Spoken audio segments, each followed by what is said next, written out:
Good morning, ladies and gentlemen. My name is Princess Wendy, and I will be representing the plaintiff in this case, Ms. Paula Pan. This case is about fairness, dignity, and equal treatment to whomever is in search of a place to call a home.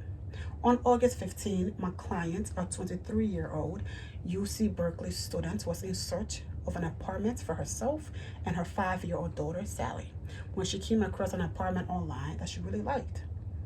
She contacted the apartment landlord's agent, Mr. Will Waters, who happens to be the defendant in this case. While on the phone, the communication was very respectful, and my client assumed that Mr. Will Waters really wanted to invite her to show her the apartment. My client and the defendant agreed for a tour.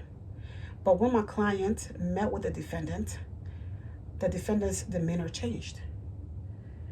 He wasn't the friendly guy she spoke to on the phone anymore. He became very invasive. He started asking questions such as my client's age, her marital status, and the father of a child. My client felt very humiliated and very disrespected. Nonetheless, she stayed professional and respectful towards the defendant. After the tour was completed, my client was given an application in which she filled out. After filling out the application, she handed the application to the defendant, Will Waters. And she also paid $35 fee to the defendant. 1 week after the tour, my client didn't receive a call or email from the defendant, so she decided to call the defendant. The defendant then answered when she called, and he said that the apartment was taken. And he hung up the phone with no explanation, no reassurance.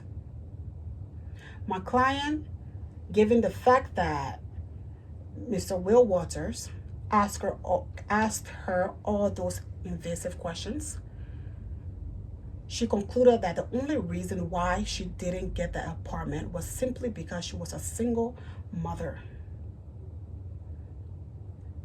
This is why we are here today. We are here today to show that Mr. Will Waters' actions was discriminated against my client. Mr. Will Waters should have treated my client with dignity and respect, despite her situation. And I hope the evidence in this case will show that Mr. Will Waters was very wrong in this situation, and he should be held accountable.